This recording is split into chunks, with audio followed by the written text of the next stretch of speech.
Cyberpunk Edgerunners is Studio Trigger's latest anime set in the world of Cyberpunk 2077, a video game created by Witcher 3 developer CDProjektRed. This show just released last week on Netflix and follows a completely different story than the one from the game released back in 2020. That game is actually an adaptation of the old Cyberpunk tabletop RPG by Mike Pondsmith. The Cyberpunk brand has been tarnished since the game launched prematurely in a terrible state and disappointed a lot of people, myself included. A couple years have passed, and after numerous patches, the quality of the game has apparently improved quite a bit. With the Phantom Liberty DLC expansion set to release sometime next year, CDProjektRed is looking to turn things around. While it remains to be seen if this new content will be enough to entice players to return to the game, Edgerunners is likely to at least make people start caring about the world of Cyberpunk again. Cyberpunk Edgerunners' story centers on David Martinez, a teenager living in Night City whose life changes after the death of his mother Gloria.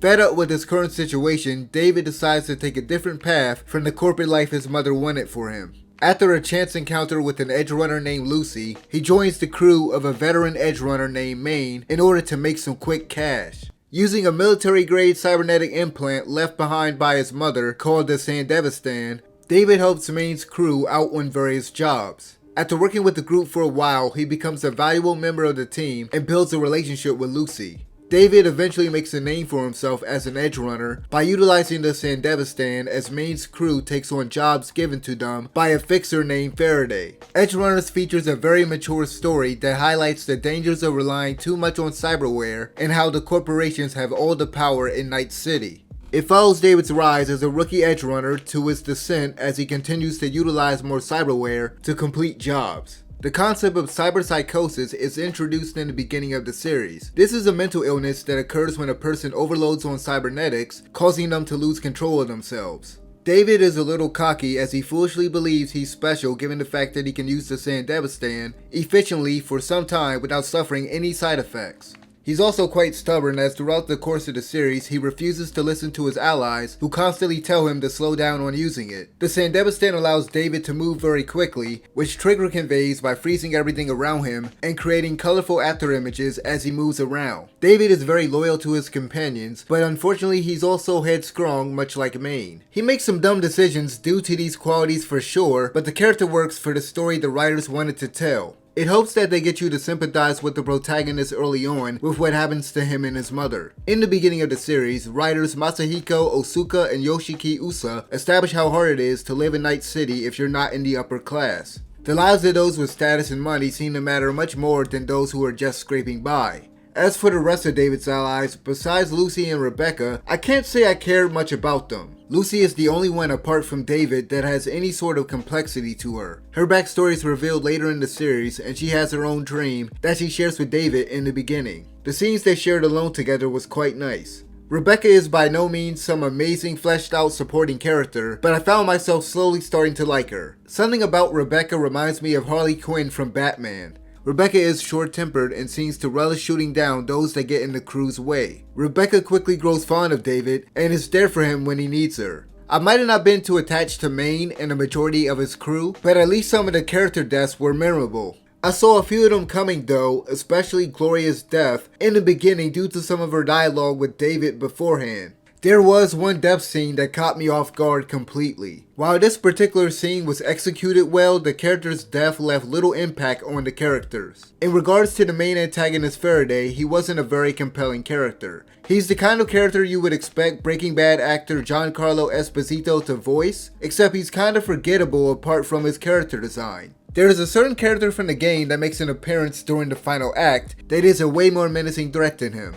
Faraday has ties to Militech, the rival corporation of Arasaka. These two corporations play a key part in the story as Faraday tasks Maine's crew with important jobs for Militech. This show might not have the greatest supporting cast, but at least the narrative is good and it has a very entertaining last act. The bittersweet ending was one that I appreciated and believe was a fitting way to finish the story. Studio Trigger was a perfect fit for this anime considering they produced series like Kill la Kill and Pantheon Stalking. I can't imagine another studio handling this production in such an unrestricted manner. Even if this anime was created by the likes of MAPPA or WIT, I don't think we would have gotten a final product that is as graphic or as striking as this. I think most studios would have cut, censored, or severely reduced the sexual content, nudity, or the carnage on frequent display. Trigger flawlessly translates the look of Night City into anime form. The art style might seem like a mismatch given that the video game has a more realistic look, but I think it gave them more freedom with the character designs and how they handled the violence.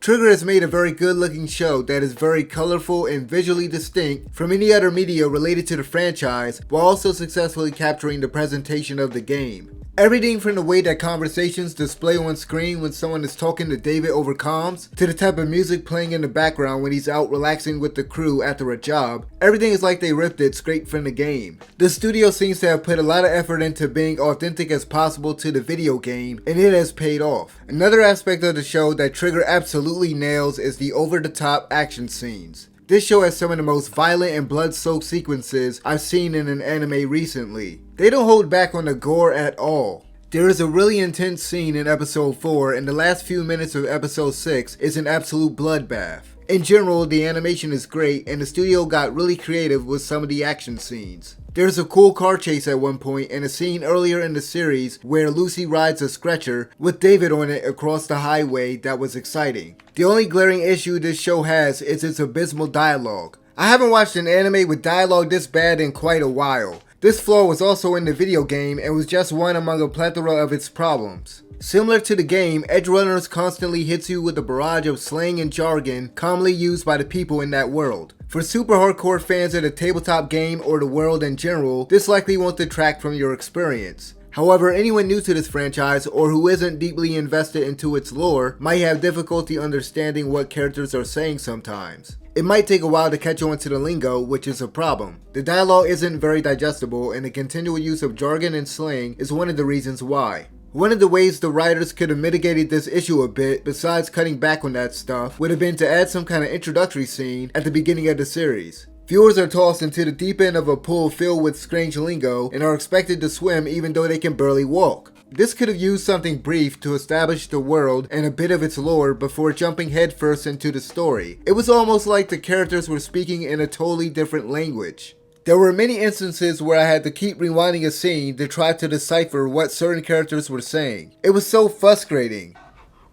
What? English, motherfucker! Do you speak it? Yes! Thank God the narrative was easy to follow, because if it wasn't, this show would be a beautiful, incoherent mess. Another factor contributing to the inaccessibility of the dialogue is how conversations are written. Characters often speak in a way that I can only describe as broken and repetitive. They repeat the same words twice and speak in fractured sentences. This makes the scenes where characters are communicating over comms harder to consume. If you're like me, you might get annoyed by the way they talk. At first I was willing to let it slide when I heard David and his crew talking like that. I figured that's just how people from the streets speak, but then Faraday and some of the corporals started talking like that at one point, which seemed odd. I'm not sure why this dialogue is written in such an unusual way. One could say that it adds to the uniqueness of Cyberpunk's world, but that's really it. I don't recall the game's dialogue being written in the manner I described, so I'm guessing this was a creative choice by Trigger rather than an attempt to stay true to the video game or Pondsmith's original material. Thankfully, there are moments where characters speak like normal human beings, and when they do, the dialogue is much better. During these unfortunately brief moments, I was able to enjoy the show a lot more. Even so, there are plenty of lines that could have been written better. Overall, Cyberpunk Edgerunners is an impressive action series with a solid story and eye-catching visuals that successfully captures the spirit of the video game. As good as this show is, I'm not sure if I'd recommend this to anyone who isn't already familiar with the franchise. This series seems like it was made with fans in mind first, which isn't necessarily a bad thing, but newcomers might struggle to keep up with all the lingo. The awful dialogue brings down the quality of the show and can potentially hinder your enjoyment of it. Edgerunners is a great piece of supplementary content that could satisfy those that were burned by the game many years ago. Anyway, if you watched this show, let me know what you guys thought about it in the comment section below. And as always, thank you guys for watching. I'm out of here. Peace.